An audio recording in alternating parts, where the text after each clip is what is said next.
Okay, I'm going to do something a little different today. I don't typically talk about firearms on my channel, and there is a reason for this. The reason is YouTube frowns on it.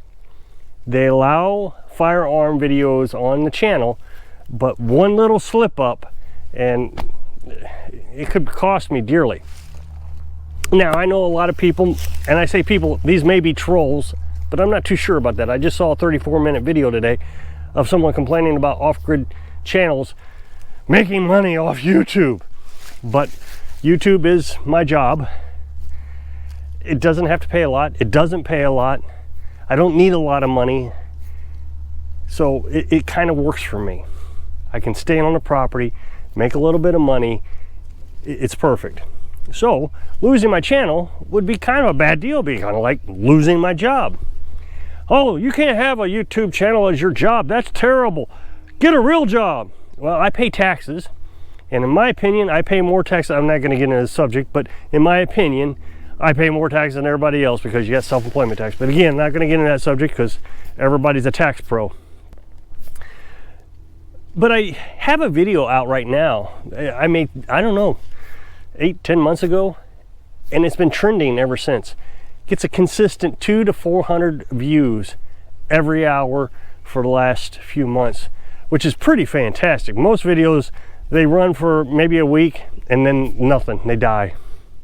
So I know that people like these videos about firearms, but I'm really reluctant to do it. But I'm gonna make one today, and I gotta be careful because I could be diving into that, you know, don't do zone. What would happen is they wouldn't necessarily take my channel down, they would demonetize my channel. So it's basically, I'm doing all this work for free then.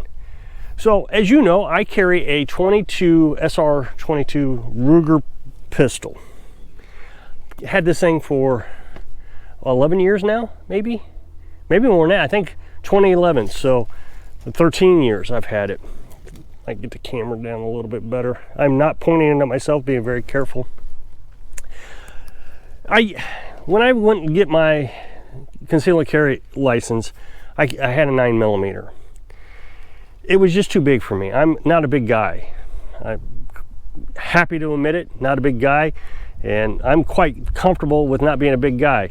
There are a lot of unhealthy people out there. You need to get some meat on those bones. Well, it's not meat, guy, it's fat. So I'll be happy with being a little guy. So it was, people could tell what it was. 9mm on me. So I thought I needed to get something smaller. And I did a lot of research at this point. I just got high-speed internet back then. I know it took me a long time to get high-speed internet, but I got high-speed internet right around that time. And I started asking the question, what is the right type of pistol to carry? And the response was, the best answer I got was, the one that you'll practice with the most. Well, back then, 22 bullets were, you could buy a box of 500 for 20 bucks. Now you buy a box for 50 bucks. So what is that? Probably 10 cents a round.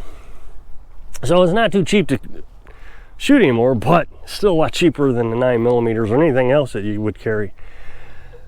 And this thing has been very reliable. Now, I shoot only CCI Blazer ammunition out of this.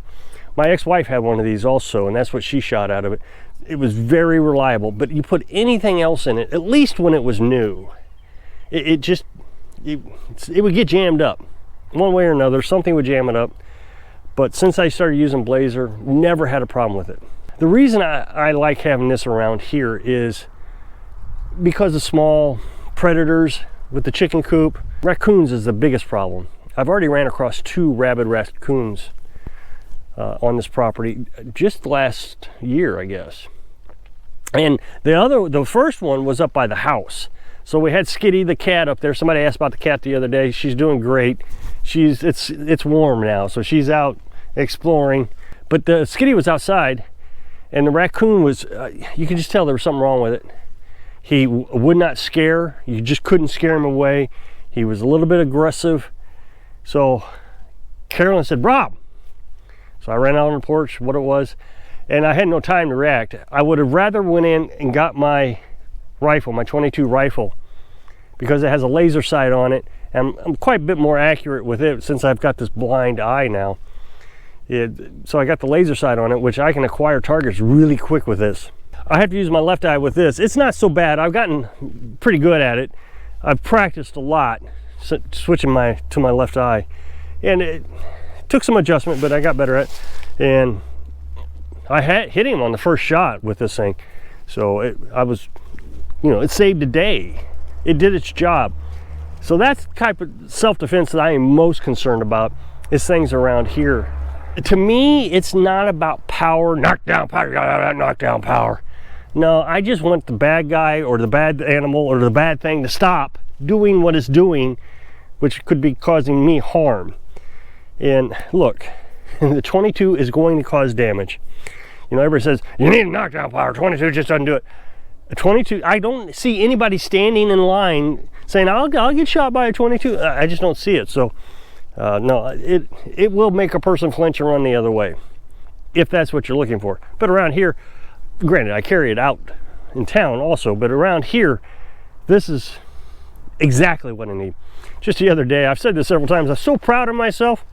I shot a mouse. It was in a chicken run, and the only thing I had was a bucket of water and this. So I thought about throwing the bucket of water on it. I thought, well, what good would that do? And so I pulled this out, and I got him. I mean, wow, can you imagine it? What it was is we just cleaned up a pile of metal that we had. I showed you a video about the other day, and I guess there was a nest underneath it, so now they've kind of scattered. The chickens are killing a bunch of mice, which is great. I love that. And we've caught 2 in the camper, so hopefully this nest will be dying down pretty soon, plus the one I got. But a while back, I told you this thing is very reliable, but a while back I was having feeding issues. It just wasn't feeding properly.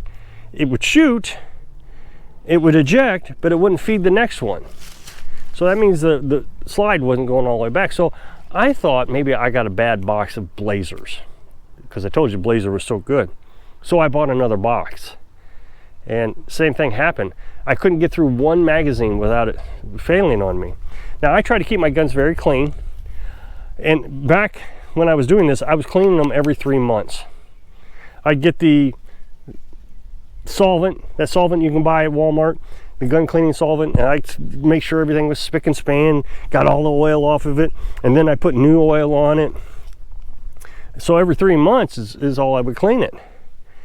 Well, I just happened to stumble across the video, and I learned something. You should be lubricating your gun in between cleanings all the time, especially the kind that have a slide. I didn't realize that, but it made sense. So I'm not going to disassemble this in front of the camera, but it's very easy to disassemble, extremely easy. There's one little lever here, but I'm not going to do it in front of the camera because I don't want YouTube to think that I'm gunsmithing. That's against the monetization rules. I'm YouTube. I am not gunsmithing. I'm going to disassemble this off camera so I can show how to lube it up. But I will show you that we're going to make it safe. So there's the clip.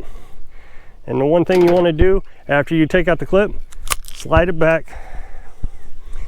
And I drop the bullet on the ground. And then I'm going to slide it back again several times, and then I'm going to hold it back. Now I know it can't be shot. So the safety is down right here, and it slid back in the lock position. So I hate that I dropped that 22. That's 10 cents gone. I mean, think about it. 10 shots cost you $1. I found it. Saved myself 10 cents. Okay, so I've got it disassembled now. It's in 2 different pieces. Plus I have the spring in my pocket, so I don't want to drop the spring. There's the spring. And there's the magazine. Now we're not doing any modifications to this. It's just disassembled. So what I learned is you want to lubricate everything that has wear marks on it. So right here, you'll see that there's discoloration. So that's got a wear mark. So you know that when it slides back and forth, it's dragging up against that. And there's a couple more. There's a drag mark, a little drag mark there. And then when we get inside the slide itself, there's a drag mark there. So what I do is I go ahead and lubricate the entire rail the entire thing here, and then again on the other side.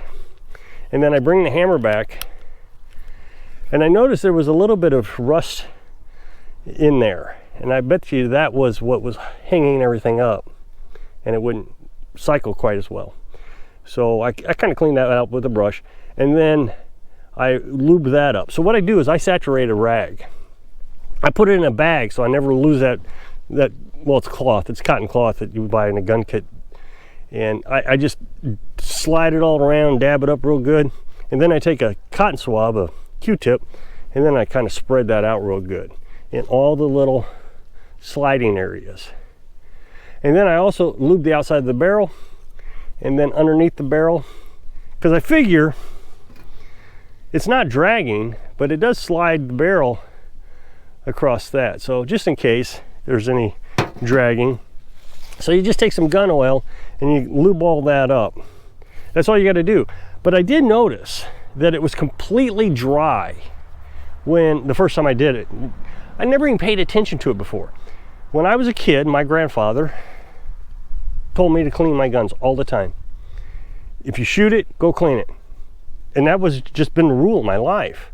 You shoot it, you clean it.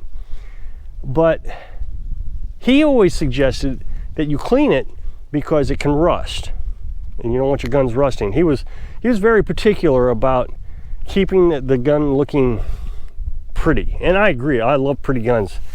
I even love the looks of this, and even though it's all worn and dirty, I try to keep it as clean as possible. They're just pieces of art to me, so keep them looking nice. So that's the reason I cleaned them. Was not because I thought they would operate better. It's so they wouldn't rust. He even told me that the oils on your finger could make the barrel rust if you held the barrel.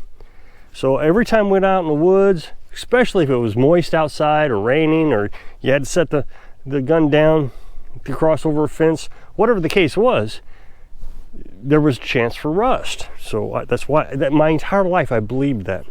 But now I know that you're not only lubricating to keep it from rusting, which this is all stainless steel and carbon fiber and plastic, and it's never going to rust, except down here where all the springs and components are. Now I know you got to keep the whole thing lubricated. So what I do is once a week on Saturday morning, I break it apart, and it only takes a second to break this apart, and I lubricate it. Now I have a 22 rifle also, and I'm not lubricating that as much. I've not noticed it jamming up. It does jam up if it gets dirty. It's a little Marlin semi-automatic, and I don't know, 100 rounds through that, and you really need to clean it because it will start jamming up. 22s especially. 22s are just a very dirty bullet because it doesn't have that primer in the center where the firing pin strikes. It is a rimfire, and that rimfire ignition, the paste they use, is very dirty, and so that dirt just collects. And what happens is on these semi-automatics, there's a feed right there. I don't know how well you're going to see that, but there's a feed right there where the 22 bullet comes up and into the barrel. And if that gets dirty, then it's not going to feed. It's going to jam up at the top of the barrel. So keep it clean. So again, every time I use the guns, I clean them because they're 22s specifically. And then now I know that once a week, used or not, I'm going to clean that off, because what happens is it sits in my holster, collecting sweat and skin cells, dead skin cells and the whole thing, and it just gets jammed up. So learn a valuable lesson. Keep your guns clean. I hope this video does well. So if you'll click this up next box, it'll take you to a video where I was talking about it all came crashing down. So I hope I can inspire you to keep your tools clean when you're living your dreams. Thanks for watching.